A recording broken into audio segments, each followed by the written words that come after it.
po siya ng Tito Brian ko. Di ba po cute niya? Ayan po, ang kulit-kulit niya po. Pinakagat ko yung mukha ko eh. Nagigigil pa siya. After po kami maglaro, nagdilig po ko ng garden. Meron po dyan talong, sile, gabi, sitaw, kamatis, okra, at talbos ng kamote.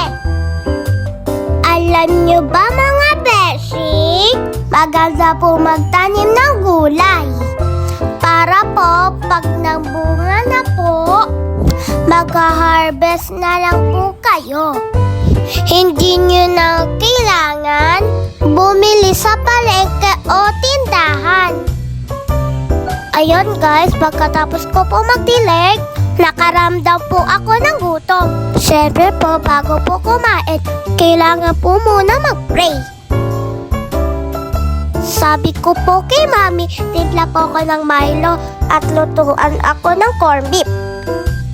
Alam nyo ba mga beshi, ang hobby ko po mag-color.